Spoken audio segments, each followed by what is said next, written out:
live from our studio in Singapore. This is BBC News. It's Newsday.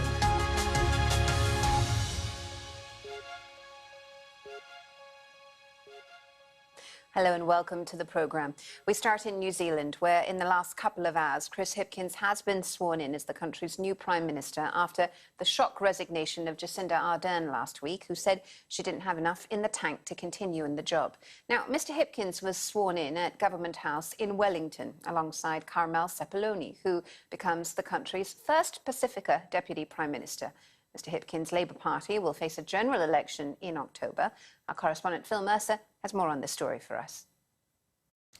This will be a big year for Chris Hipkins and his reshaped government. We are expecting a cabinet reshuffle in the next week or so, and also a policy reset. The new Prime Minister says that inflation will be his key concern in the months leading up to that election on October the 14th later this year. Cost of living pressures have been enormous in New Zealand, as they are in many other parts of the world. Now, Chris Hipkins has very big shoes to fill too. He is replacing Jacinda Ardern.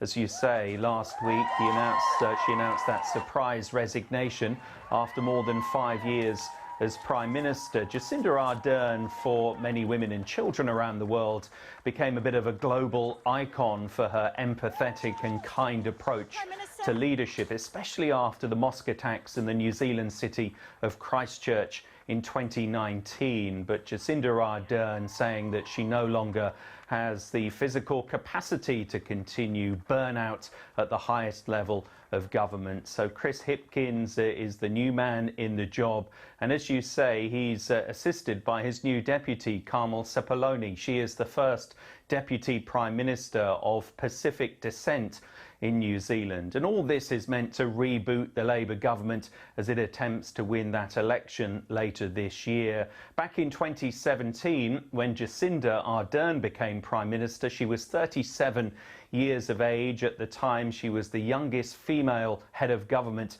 anywhere in the world, and it was quite a journey for her and her country over those next 5.5 years through the Christchurch massacres and also the pandemic as well. So New Zealand is saying goodbye to one Prime Minister. In comes another with huge challenges ahead as New Zealand begins the long countdown to that election in October later this year.